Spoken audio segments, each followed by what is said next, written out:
Graça e paz da parte do nosso Deus nessa manhã. Peço a Deus que esteja ao nosso lado, abençoando a nossa vida, que esse dia seja um dia de muitas bênçãos, de muitas conquistas, de muitas vitórias ao lado do Senhor. Nós nessa manhã reconhecemos que sem o Senhor nós não somos nada. Precisamos da bênção dele, do seu amparo, das suas orientações. E por isso que nós nos voltamos para o nosso Criador logo nas primeiras horas desse dia. Quero deixar com você uma parte da palavra de Deus do livro de Salmo, capítulo 91, o verso 1, onde a Bíblia diz o seguinte: o que habita no esconderijo do Altíssimo e descansa à sombra do Onipotente. Salmo 91, o verso 1. O que nós estamos fazendo nessa manhã, na verdade, é descansar à sombra do Onipotente. Queremos nos esconder no esconderijo do Altíssimo. Queremos estar seguros nos seus braços. Vivendo dessa forma, nós temos a certeza que viveremos uma vida feliz. Ele é o nosso supremo comandante. Ele é o nosso capitão. Ele está à frente das nossas batalhas. Ele luta as nossas guerras e nos concede a vitória. Se nós entrarmos no campo de batalha sozinhos, seremos destruídos. Mas quando nós lutamos as batalhas do nosso Deus, nós sempre alcançamos a vitória, porque o nosso Deus jamais conheceu a derrota.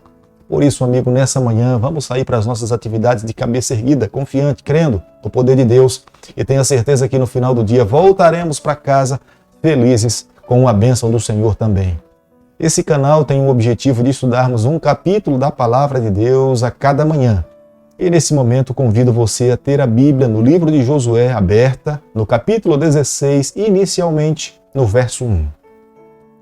O território que em sorte caiu aos filhos de José, começando no Jordão, na altura de Jericó, e no lado oriental das águas de Jericó, vai ao deserto que sobe de Jericó pela região montanhosa até Betel.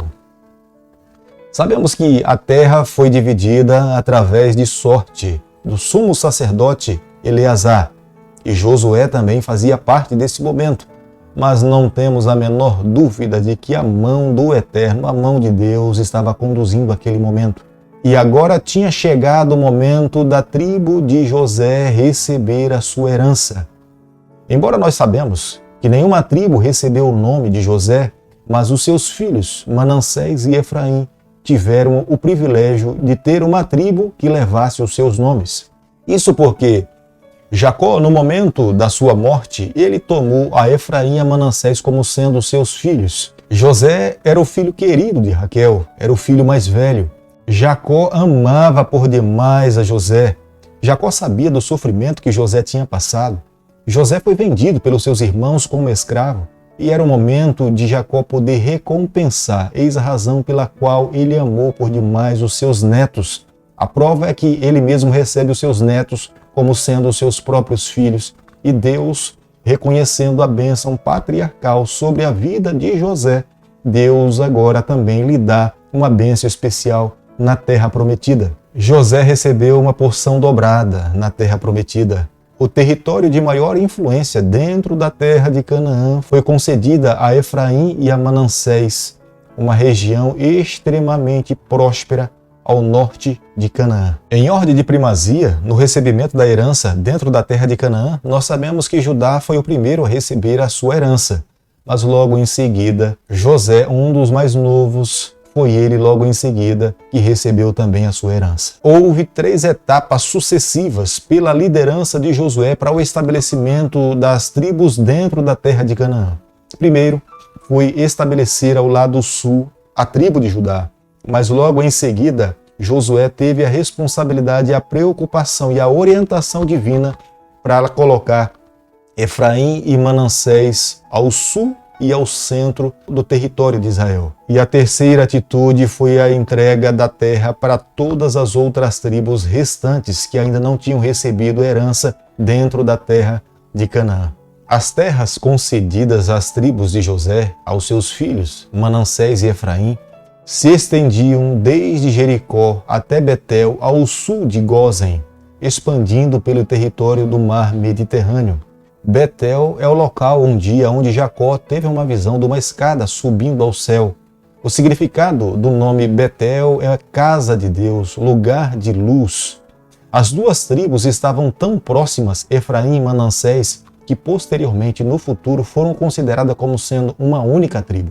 Josué, capítulo 16, o verso 10, a palavra de Deus diz o seguinte: não expulsaram os cananeus que habitavam em Gezer. Assim habitam eles no meio dos eframitas até o dia de hoje, porém sujeito a trabalhos forçados. O erro que a tribo de Manassés e Efraim cometeram foi não terem obedecido restritamente o que Deus tinha pedido para que eles pudessem fazer. Era muito claro a mensagem divina. Eles não poderiam se unir a povos que fossem pagãos. Os eframitas, eles eram idólatras, completamente voltados para práticas pagãs daquele período. Adoravam a vários ídolos. E Deus não queria que isso pudesse acontecer, mas a tribo de Efraim e Manassés não deram ouvido o que Deus pediu para que eles pudessem fazer.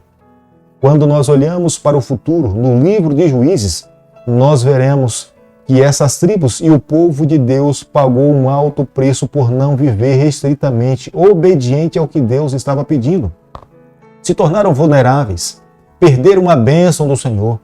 O próprio Deus um dia enviou um profeta, Oséias, e nós vemos no seu livro, capítulo 4, verso 17, as orientações de Deus falando que a tribo de Efraim tinha apostatado, se afastado da verdade, e eles teriam que pagar pelas consequências de não terem obedecido a Deus. A tribo de Efraim e Manassés estavam mais preocupados no que os eframitas tinham do que de fato seguir o que Deus lhes orientava. Os eframitas possuíam riquezas, os eframitas possuíam muitos bens, e pensando nos bens e na riqueza dos eframitas, eles acharam melhor unir-se a esse povo do que expulsá-los. E é por isso que eles os escravizaram.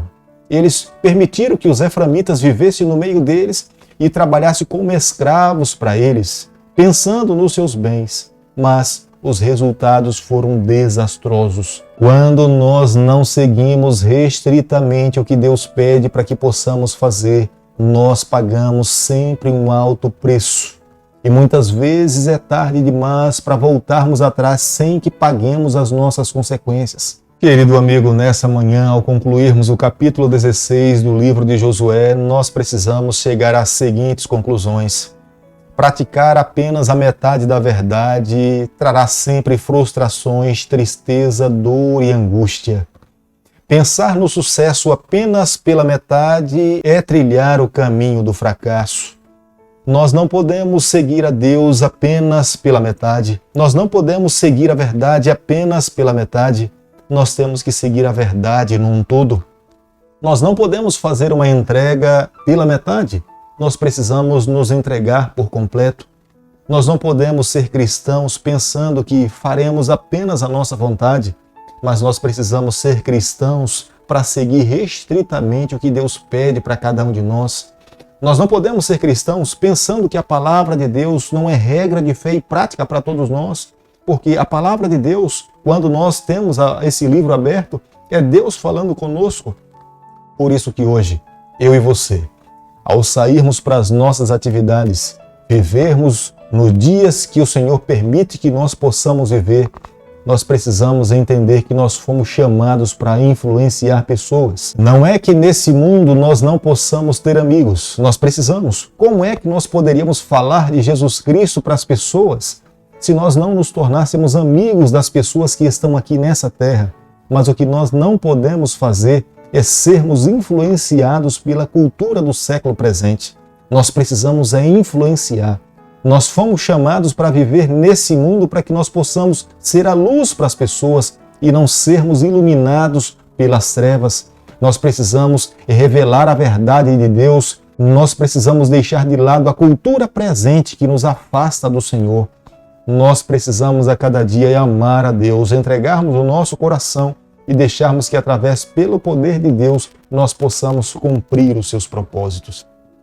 Por isso que, nessa manhã, quero pedir a Deus que Ele tome nas suas mãos, que abençoe a sua vida, que nós possamos, nesse dia, cumprir os propósitos do Senhor e muito em breve nos encontrarmos com Ele e viver com Ele para todo sempre. Querido Pai, nas tuas mãos, nessa manhã, nós nos colocamos. reconhecemos as nossas debilidades, as nossas fraquezas. Fica conosco nesse dia, nos abençoe e nos guarde, nós oramos em nome de Jesus. Que o Senhor te abençoe e te guarde. Que Ele faça resplandecer o seu rosto sobre você. Que Ele tenha misericórdia de você. Que sobre você, nessa manhã, Ele levante o seu rosto e conceda a sua paz em nome de Jesus.